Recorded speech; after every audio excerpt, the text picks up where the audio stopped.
I'm back. It's me, Tiffany the Budgetnista Aliche, your favorite financial educator and host of Money Glow Up from Yahoo Finance, where we help you with the misunderstandings that you might have about money, honey. Yes, as a financial educator, I feel like it's like my duty, my job, if you will, to help you with some of the financial questions that you might have, and you might feel alone in answering them. You're never alone. I'm here.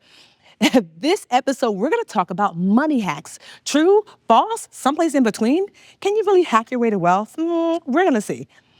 Did you know that 80% of y'all get your financial education from social media? 80%! Back in my day, we used to watch television. Yes, the tube. Some of y'all are too young to understand what I'm talking about. But here's the thing. It has made financial education really accessible because anyone can go online and learn more. Now, this is a good thing, but it's not all good. Here's why. Because Money Supermarket found in their new survey that 74% of the financial videos that y'all watch were lies, fallacies, untruths. Yes, 74%. That means that 10-year-old that you got the stock tips from, they didn't know what they were talking about. So what does that mean? Does that mean that we have to listen to stuffy stockbrokers on Wall Street? Does that mean that we're relegated to listening to 10-year-olds talk about their stock tips and for those things to be untrue? No, there's somebody in between. Somebody's, I'm one of them, but also my special guest that's coming to the stew today. The woman, the myth, the legend, Vivian too. Yes, she is my BFF. She's your BFF. She's the rich BFF, yes, and your favorite ex-Wall Street girly. Vivian not only is a financial expert and educator, she's a New York Times bestseller. She is a speaker, and she has blown up all over social media. I know you've seen Vivian, because I've seen Vivian. We've all seen Vivian, okay? And I also want to congratulate Vivian on her new second season of her show, Net Worth and Chill. Yeah, she just got renewed. It is via Vox Media and PS, and Vivian's going to come into the studio with us today and talk to us about wealth hacks and her favorite ones. So let's be on our best behavior and welcome Vivian to the studio. Hey, Vivian. Hey, Tiffany. Thanks for having me. No, thank you for coming. So, one, we met at the White House, which sounds very bougie. Yeah, like no need to flex. And so I've known you for a little while now, and everybody knows that you are everyone's rich BFF. And so I want you to come in the studio with me today because I wanted to talk about wealth hacks. That is like your jam. What exactly is a wealth hack? Like, what would you say like a money or wealth hack is? I say it's a piece of information that most people don't know about that can dramatically improve or help you grow your wealth. And that's what I really love about you. And I think this is where we all came to like fall in love with you because we all love a great wealth hack. But it's getting co-opted and we're seeing people hack in such a way that it's like, is that even a hack? Right? Or, but like also is like, is that legal? Am I gonna go to jail? I know. Like, am I the problem? Yeah, literally. Right? And so like, what do you make of that? Like, have you seen like some really egregious ones? Yeah, okay. Some really, really bad ones. So I don't know if you saw these headlines about the Chase Bank glitch. Girl. Don't say glitch. That is not a glitch. I mean, that is called check fraud. Yes. And that was really frustrating for me, especially being like a young woman of color, because what we saw, and let's be real, people of all backgrounds, all nationalities, all ethnicities, they commit crime at the same amount of rate, but like we saw in particular communities of color really jumping on this bandwagon, and not only jumping on, once they would commit check fraud, they would then encourage others to do the same and say, I was able to get free cash out of an ATM. And one, I think that stems from one, a lack of financial literacy, but two, sometimes when there aren't as many options for you, like something like that really does feel like a lifeline right now, especially knowing that everybody's pockets are feeling a little tighter. But I think it's really important to have creators, like you mentioned, like so many people are getting their information on social media. It's important to vet who you're following, who you're listening to, and know that they're not going to encourage you to do something that could get you into a lot of trouble. I wonder like why people think that that's okay. And like, do you think that people who fall for those kind of hacks, is it because they don't have access to proper financial education? Yeah. I mean, I think a huge part is, and I want to believe truly in the good of like humanity. I do think some people are not provided the education that they need to make sound financial decisions. I do also want to acknowledge that there are tons of people out on the internet that are preying on people who are going to do things like this, just because they know that there is a subset that is likely to fall for this, especially when people are taken advantage of and then are having a hard time coming back from it. Yeah. How would you say this should bring up a little like, teacher, this feels like a lie? Yeah. Well, first and foremost, if something feels too good to be true, too easy to be true, it probably is. But what I really encourage people to do with my content, your content, and everybody's content that they're consuming is if we say something and it makes you feel a little weird in your stomach, just use the sweet old Google machine and double check, are other reputable sources writing about this and saying that it is a verified thing to do? Okay. Does Yahoo Finance agree that a backdoor Roth IRA is a thing? Does the Wall Street Journal agree that certain financial decisions are going to be sound? Does Bloomberg have reporting that essentially verifies what you're hearing online? Because let's be real, you and I, we are not reinventing the wheel. Like, there's no new personal finance information. It's truly about how are you explaining it, repackaging it, and showing it to a new audience so that they understand it for the first time. But I'm not making up rules. The rules are made up by the IRS. The rules are made up by the U.S. government. So we want to make sure that anything that you see online can be verified by a number of other reputable sources. I love that. So if they're the only ones to say it, then, and if they're 15, stop. Yeah. Also, maybe don't take advice from people who've never been in that position. It's crazy to me that people are like, well, when you're trading this many stocks and you're watching these certain charts, I'm like, have you actually ever worked in finance? Because as someone who had to pass 3 licensing exams just to click a button, just to pick up the phone, it's not that easy. Yeah. There are hedge funds who have billions of dollars of resources who can't get it right. Yeah. What makes you think that someone who's doing 15 minutes of research is going to be able to cherry pick the perfect stock? Yeah. You're not. Forget about the bad, right? Yeah. So for folks I would love for you, because you're like the queen of wealth hacks. So give me your top 3 or your most unique 3. Lay some really juicy ones on me. Okay.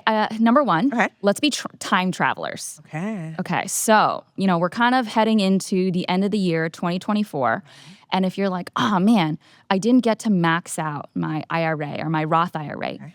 Do you know that you can continue to contribute to this year's IRA or Roth IRA limit well into next year? Really? You just have to do it before tax day. Okay. So if you have a traditional IRA and say, you make contributions up until April, 18th, 15th, whatever it is, look up the tax date day.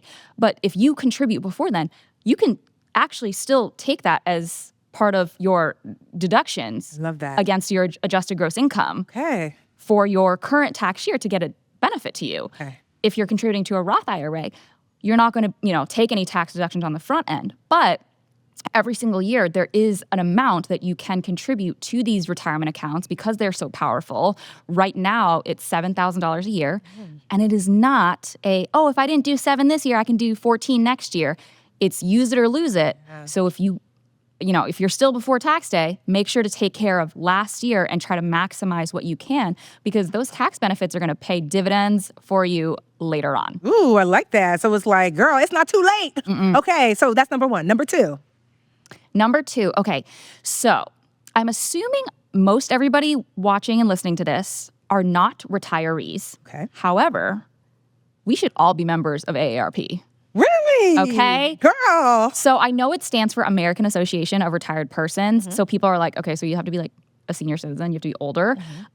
AARP's membership is actually open to anyone over the age of 18. Okay. And there's some fun stuff, right? You can get discounted amusement park tickets to Universal and Walt Disney World. You get flight discounts. You got hotel discounts, anywhere between 5 to 15%. Everything from the Motel 6 all the way up to the Waldorf Astoria. So something for everybody. Wow. But you also get, discounted oil changes, discounts on restaurants, discounts on rental cars. And here's the really important part, especially if you are in the phase of starting a family or getting married or starting to think a little bit more about those life changes, there's some massive financial discounts. You can get 20% off setting up a trust and will through a trust and will service provider. Wow. You can actually get a analysis of your student loan debt, and they will essentially help you craft a plan on how to pay it down, as well as if you are eligible for any forgiveness based on what you do for a living, PSLF, what have you.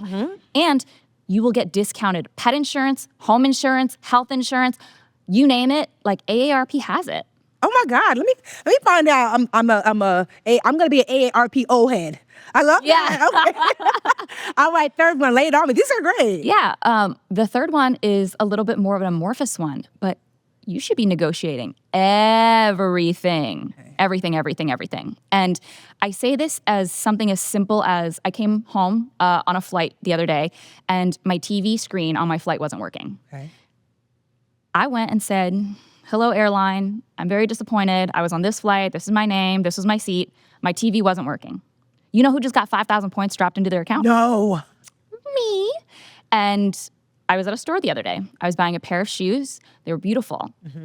And I said, "Hey, this pair has a scuff on them. Can you check the back and get me another size 8?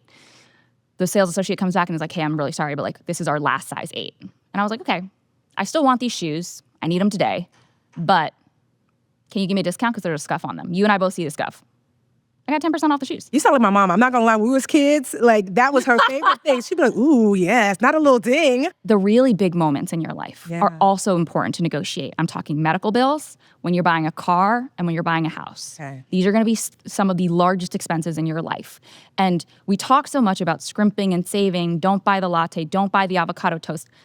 You know, it's pretty normal to be able to say, I got my home for $50,000 under asking. Do you know how many lattes you need to save to not drink to save $50,000? Just put on your big boy, big girl pants for 10 seconds, have that uncomfortable conversation, and really, really work on negotiating, because when you find out that you can save 5-6 figures in some of those really key pivotal moments, it makes all the little stuff more accessible to you, so you can have your little joy in the day, but you got to come ready to play and ready to show up and show out when it comes to the negotiation table for those bigger moments. I love that. Oh my gosh, Vivian, this is getting so good, but just hold that thought because we're going to take a quick break, but you don't go anywhere. We're going to pay some bills and we're going to be right back.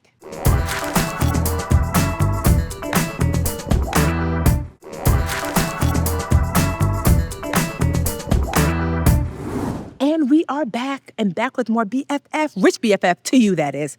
Vivian, so you have so many amazing hacks, and I'm sure you have some heartwarming stories or fun ones where one of your hacks really helped someone. Can you share like something that happened that made you be like, "Oh my God, I'm so great"? Yeah.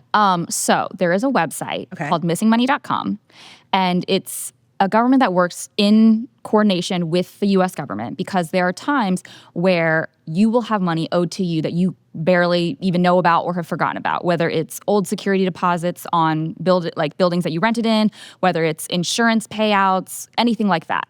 Money that is owed to you that you don't know about or have forgotten about. I had a BFF DM me and say, "Hey, remember that video you posted about missingmoney.com? I went onto this website and I typed in my name, and I didn't realize," she was like, "my late partner passed away, and I had no idea that he had a life insurance policy." Oh. And she told me, she was like, "Because of you, I'm about to receive a life-changing sum of money." I'm literally getting chills. And I cried when I got that message, because I was like, what did it take for me to make that video? To be able to change somebody's life and have her and her kids feel so much more financially confident because she took the 3 minutes to try it. Yeah. I mean, there's nothing like it. There is nothing like it. That's why we do the work that we do, right? I mean, it's fun and everything else, but stuff like that makes you say like, "You know what? I'm going to fight another day. I'm out here." I know you actually started on Wall Street, right? And like, was it really hard? Like, why? I mean, there's a reason why you left, so what was that experience like for you? Yeah, it was a really challenging environment. I mean, from start to finish, right? Like, I think people don't even know the backstory of how I got that job, which was when I was in college. Like, you have to apply for internships your junior year, my junior summer. I interned on this desk. There were 3 of us, myself and 2 young men, and they looked us in the eye day one and said, there are 3 of you in 1 seat. So it was very literally like eat or be eaten. And so I did my best and I vied for that spot. And fortunately for me, I ended up getting it. Okay. So imagine, I already had to like kill 2 people just to get this job. But once I get there, it is a very tough environment. First off, there was only one other woman, like just from jump. Like I didn't have anybody to ask questions, much less for a tampon if I needed one. And she took me under her wing, and I'm so grateful because she was the only other woman, the only other person of color on the trading desk. And she taught me everything I knew. And we had a tough but amazing 1.5 years together. But then it was the point in my career, the head of the desk got let go, big shakeup, a bunch of people got fired, brought in a bunch of new people. And it was a very different environment than the one I had joined. The people that I was like, this guy's going to be a sponsor, this guy's going to be a mentor, this guy's going to make sure that I get that promotion and that raise and like do all of these things for me because I've curried all of this goodwill with them, they didn't exist anymore. Okay. And I got reassigned to a new manager. And this new manager, man, he just hated me to hate me. Like, he didn't like that I was a girl. He didn't like how my nails click-clacked on the keyboard. And, you know, I've told this story a couple times. It makes me sad every time I have to tell it. But, like, I came into work one day with a long cardigan, and he touched his hands together and looked at me and said, "Is that a kimono?" and bowed. And, yeah. I'm like, what in the punch you in the throat? Yeah, so I was like, okay, well, I have 2 options right now. I want to punch this man in the throat. Yes. But I also wanted to cry. Yeah. Because, like, when you're the lowest person on the food chain, I can't be like, you horrible racist jerk. Like, I can't say that at work. Yeah. But I wanted to. And so I, scurried over to my original manager's desk and I said to her, I'm quitting today. Okay. And she looked me in the eye and she said, "Don't be an idiot. You don't have another job lined up." So I was like, true, fair. And she helped me find my next job. And that's why I pivoted out of Wall Street into tech and media. And I can't emphasize this enough for everybody listening. Your manager is so critically important to your job success, your career fulfillment. If you have a manager who is also a sponsor, AKA someone who's going to be in that back room that you cannot get access to, pounding the table saying, "Wow, Tiffany is so talented. She deserves a raise. She deserves to get promoted. She deserves to be given all of these new territories for her sales, region, whatever. She deserves all of these things." Like, you will succeed. If you don't have that, you will flounder. And I knew when I had it and I knew when I didn't, and that was the time I had to leave. So then how'd you make this transition into your Rich BFF? And also, was this like a slow build or was this kind of like rocket ship? By the seat of my pants is how I did it. No, I left Wall Street and I went to BuzzFeed and I worked in tech and media. I was a digital media strategy salesperson and I had no idea what I was doing. I was very lucky. The person who became my first manager there was my first manager's best friend. Okay. And I got that job not because I deserved it, but because I had the network. And my original manager went to bat for me and said, "This girl will do whatever it takes. She can learn anything in 30 minutes, and she's incredibly hardworking." So my first manager at BuzzFeed took a flyer on me. And she taught me what a CPM was, taught me what it meant to do sales, taught me what the products at BuzzFeed were. And within 2 years, I was one of the top sellers. And by my 4th year at the company, the end of that year, I had made $625,000. Incredible. And I look back and I thought, coming out of college especially, that the only appropriate jobs for someone like me who went to a school like U Chicago that costs $250,000 to make the kind of money that I would need to make to justify that cost to my parents were financier, lawyer, doctor, maybe engineer. And to know that I could make that money working, essentially eating what I killed. I was a salesperson. Like a part of my, pay was salary, but most of it was commission. And to know that I was the top seller, that I could do anything that these people who had been working in media for 10, 20 years could do, that's power, baby. So both of your parents, where were they born? Both of my parents were born in Shanghai, in China. So both of my parents are Nigerian. So we're first generation. Yes. Were you born in the United States? I was born in the U.S. Right, so first generation. Yeah. Don't you sometimes look around and you're like, "Ew, hey, y'all thought that you were going to keep us out of this financial Yes. And then and we are killing it, right? So like, what do you attribute to this like shift, this new face of financial education? Because we're not wearing the Patagonia puffies, no Yeah. shade, but shade.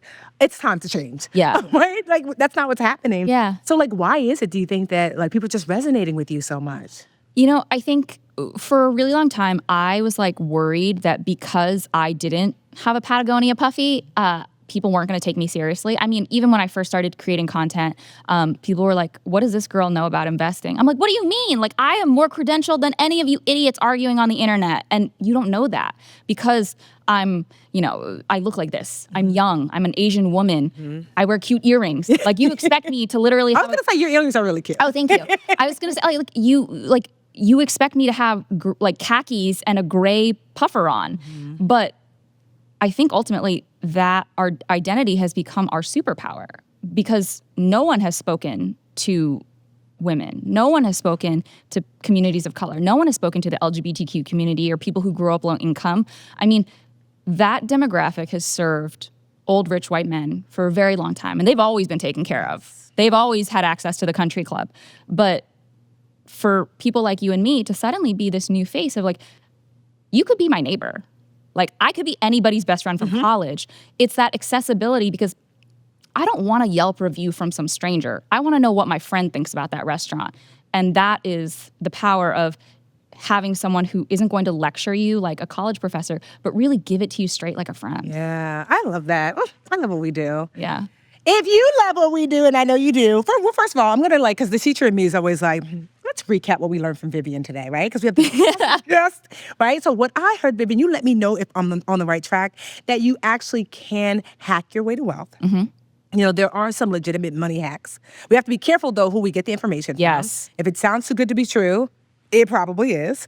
And that hacks don't have to always be these like big overlying hacks, like the hack that you gave me about that until April you can still put aside money in your Roth IRA. That's awesome because people really like, it's the end of the year, I've got to do something now. Yeah. You know, the hack about negotiating. Yeah. And that negotiating could look different. It could look, there's a scuff on your shoe, Yep. but it could also look like negotiating down your car, you know? And then the other hack that you gave me, that AARP, I'm an old head, young head hack. What? I'm gonna call it the old head, young head hack. That hack was amazing, right? So these are hacks that you can put into practice right away. And also what I heard you say today is that there truly is a shift, a changing of the guard.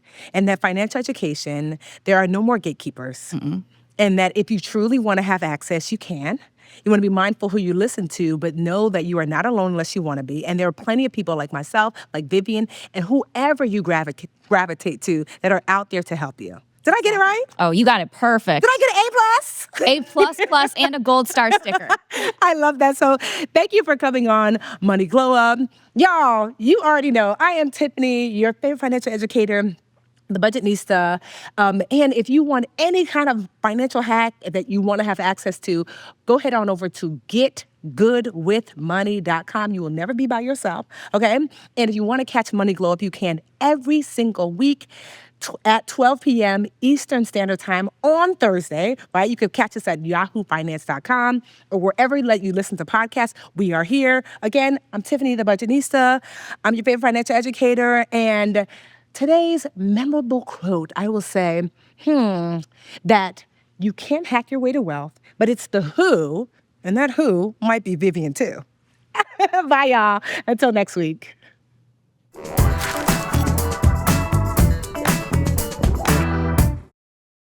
This content was not intended to be financial advice and should not be used as a substitute for professional financial services.